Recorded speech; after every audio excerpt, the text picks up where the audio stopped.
नमस्कार दोस्तों, मैं हूं अमित और स्वागत है आपका स्टडी अखाड़ा के सामान्य विज्ञान सीरीज में। दोस्तों चलिए चलते हैं बिना टाइम वेस्ट किए सीधे प्रश्न की ओर। तो आज का पहला प्रश्न है, निमोनिया किस जीव के कारण होता है? पहला ऑप्शन है प्रोटोजोआ, दूसरा जीवाणु, वायरस और फंगस।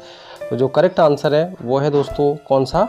जीवाणु के द्वारा ये फैलता है, ठीक है। और निमोनिया होता क्या है? इसमें होता क्या है, ये हमारे या मनुष्य का जो फेफड़ा होता है इसको इफेक्ट करता है, जिससे फेफड़ों में सूजन आ जाता है, पानी भर जाता है और सांस लेने में दिक्कत होने लग जाती है, ठीक है। और साथ ही साथ बुखार और खांसी भी और सीने में दर्द भी रहता है। चलिए बढ़ते हैं अगले प्रश्न पे। न्यूट्रॉन वे कण हैं जिनमें होता है ऋण आवेश, कोई आवेश नहीं, धनात्मक आवेश इनमें से कोई नहीं। तो न्यूट्रॉन पे कौन सा आवेश होता है? न्यूट्रॉन का मतलब होता है कि अगर याद करने के हम नज़रिए से देखें तो न्यू से न्यूट्रॉन, ठीक है, और न्यू से न्यूट्रल, है ना। तो हम यहाँ पे क्या कैसे याद रख सकते हैं कि न्यूट्रॉन पे कौन सा आवेश होता है? न्यूट्रॉन से न्यूट्रल, न्यूट्रल का मतलब उदासीन होता है, ठीक है। तो हम यहाँ पे क्या लिखाएंगे? कोई आवेश नहीं होता है। न्यूट्रॉन पे कोई आवेश नहीं होता है, ठीक है। चलिए बढ़ते हैं अगले प्रश्न पे। इलेक्ट्रॉन वहन करता है, क्या वहन करता है? 1 यूनिट ऋणावेश या 1 यूनिट धनावेश या 2 यूनिट धनावेश या 2 यूनिट ऋणावेश? दोस्तों करेक्ट आंसर इसका 1 यूनिट ऋण आवेश, ठीक है। चलिए बढ़ते हैं अगले प्रश्न पे। टैकोमीटर से क्या मापा जाता है? तो टैकोमीटर से क्या मापा जाता है? 4 ऑप्शन है, तापक्रम है, प्रवाह है, दाब, चाल। तो सही ऑप्शन है इसका वो है चाल मापा जाता है, ठीक है। अब गाड़ियों में जो मीटर लगे होते हैं वो क्या होता है? वो टैकोमीटर ही होता है, ठीक है ना, क्योंकि वो चाल मापता है गाड़ी की। चलिए बढ़ते हैं अगले प्रश्न पे। सूखी बर्फ है, 4 ऑप्शन है, बर्फ धूल, द्रवित हाइड्रोजन, द्रवित नाइट्रोजन, ठोस कार्बन डाइऑक्साइड, ठीक है। तो दोस्तों इसमें जो करेक्ट आंसर वो कौन सा होगा कमेंट करके मुझे बताइएगा, साथ ही मैं अभी बता दे रहा हूँ। जो राइट आंसर है वो है आपका ठोस कार्बन डाइऑक्साइड, ठीक है। यानी कि ठोस कार्बन डाइऑक्साइड गैस को क्या कहते हैं? सूखी बर्फ कहते हैं, ठीक है। चलिए बढ़ते हैं अगले प्रश्न पे। निम्न में से किस पदार्थ में ऊर्ध्वपातन होता है? तो करेक्ट आंसर है वो क्या है आपका? कपूर है, ठीक है। कपूर में ऊर्ध्वपातन का मतलब होता है कि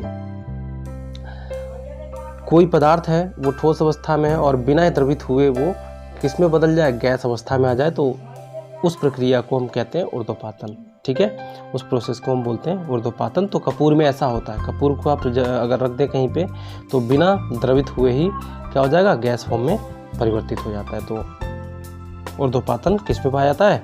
कपूर में पाया जाता है, ठीक है। चलिए बढ़ते हैं अगले प्रश्न पे। निम्न में से कौन सा जल संक्रामक रोग है? तो निम्न में से कौन सा जल संक्रामक रोग है? करेक्ट आंसर है आपका हैजा, ठीक है। कौन सा है? हैजा है, ठीक है। अब ये हैजा जो है ये किस चीज़ से फैलता है? बैक्टीरिया या वायरस या कवक से? तो ये किससे फैलता है? जीवाणुओं के द्वारा फैलता है, यानी बैक्टीरिया के द्वारा फैलता है। चलिए बढ़ते हैं अगले प्रश्न पे। पानी से भरे गिलास के अंदर एक बर्फ का टुकड़ा तैर रहा है। जब बर्फ पिघलती है तो जल का स्तर गिर जाएगा या जल के स्तर पर कोई प्रभाव नहीं पड़ेगा या जल का स्तर बढ़ेगा या इनमें से कोई ऑप्शन नहीं है, ठीक है। तो आपका जो करेक्ट आंसर है वो है जल के स्तर पर कोई प्रभाव नहीं पड़ेगा, ठीक है। चलिए बढ़ते हैं अगले प्रश्न की तरफ। विद्युत रूप से परमाणु क्या है? 4 ऑप्शन है, उदासीन, ऋणावेश या ऋणात्मक आवेश कह सकते हैं, या धनात्मक आवेश, या इनमें से कोई नहीं। तो विद्युत रूप से जो परमाणु होते हैं वो कैसे होते हैं? उदासीन होते हैं, ठीक है, क्योंकि इसमें जो है इलेक्ट्रॉन और प्रोटॉन की संख्या समान होती है, यानी कि इलेक्ट्रॉन पे प्लस और इलेक्ट्रॉन पे माइनस और प्रोटॉन पे प्लस चार्ज होता है, और एक दूसरे को ये कैंसिल कर देते हैं और परमाणु जो होता है वो उदासीन हो जाता है। चलिए बढ़ते हैं अगले प्रश्न पे। तत्वों का सबसे पहले वर्गीकरण किया गया था, किसके द्वारा किया गया था? 4 ऑप्शन है, न्यूलैंड, मेंडलीव, लोथरमियर, डोबर्नियर, ठीक है। तो जो राइट आंसर है वो है आपका किसके द्वारा? डोबर्नियर के द्वारा, ठीक है। चलिए बढ़ते हैं अगले प्रश्न पे। निम्नलिखित में से पॉलीमर है, 4 ऑप्शन है, vinyl chloride, urea, starch, styrene. तो आपने सुना होगा पॉलीविनाइल क्लोराइड यानी पीवीसी, तो वही वाला ये विनाइल क्लोराइड है, लेकिन ये क्या है, ये मोनोमर है, ठीक है, ये पॉली नहीं है, विनाइल क्लोराइड है। जब बहुत सारे विनाइल मिलते हैं तो पॉली विनाइल क्लोराइड बनता है, तो ये क्या है, मोनोमर हो गया। यूरिया भी क्या है, ये अपने आप में पॉलीमर नहीं है। स्टाइरीन भी क्या है, पॉलीमर नहीं है। तो राइट ऑप्शन है वो क्या है, स्टार्च है, ठीक है। चलिए अच्छा, हम जो स्टार्च क्या होता है अपने आप में, एक पॉलीमर है जो कि मोनोसेकेराइड की कई अणुओं के जुड़ने से बनता है, ठीक है ना। चलिए अगले प्रश्न पे चलते हैं। निम्नलिखित में से सूक्ष्मतम जीवित कोशिका है, बैक्टीरिया या माइकोप्लाज्मा या यीस्ट या वायरस। तो करेक्ट आंसर है वो है आपका माइकोप्लाज्मा, ठीक है। ये सबसे छोटी जीवित सेल होती है, इसमें कोशिका भित्ति नहीं पाई जाती है। इसमें अच्छा, इसको ही हम क्या कहते हैं, इसे जोकर ऑफ प्लांट किंगडम के नाम से जानते हैं। माइकोप्लाज्मा को एक नाम से जाना जाता है, वो नाम क्या है, जोकर ऑफ प्लांट किंगडम। इस नाम से भी अगर आ जाए तो ये माइकोप्लाज्मा ही आपको लगाना पड़ेगा। चलिए बढ़ते अगले प्रश्न पे। मानव शरीर में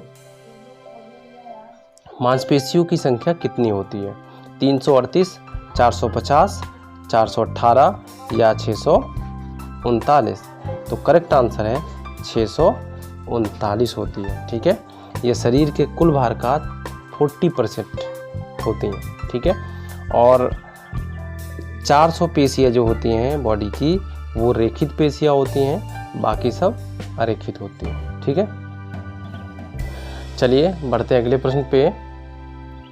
सूर्य में नाभिक ईंधन है, सूर्य का जो ईंधन है वो क्या है, हीलियम है या हाइड्रोजन है या यूरेनियम है या अल्फा कण है। तो जो करेक्ट आंसर है वो है आपका हाइड्रोजन, ठीक है। क्योंकि सूर्य पे क्या होता है, सूर्य पर नाभिकीय संलयन अभिक्रिया चलती है, वहाँ पे क्या होता है, हाइड्रोजन की जो मात्रा है लगभग 70% है, और इन हाइड्रोजन का क्या होता है, संलयन होता है, और इस संलयन के फलस्वरूप अत्यधिक मात्रा में सूर्य पर एनर्जी उत्पन्न होती है, ठीक है। तो इसी के कारण ही सूर्य में क्या है, अत्यधिक गर्मी है। चलिए बढ़ते हैं अगले प्रश्न पर। प्रेशर कुकर में भोजन जल्दी पकता है, इसका क्या रीजन है। 4 ऑप्शन है, पानी क्वथनांक घट जाता है, पानी का क्वथनांक, और या पानी का क्वथनांक बढ़ जाता है, यह ऊष्मा को जल्दी अवशोषित करता है, या इनमें से कोई नहीं। तो जो करेक्ट आंसर है वो है आपका पानी का क्वथनांक क्या होता है, बढ़ जाता है, ठीक है। तो दोस्तों उम्मीद करता हूँ कि ये वीडियो आपको पसंद आई होगी।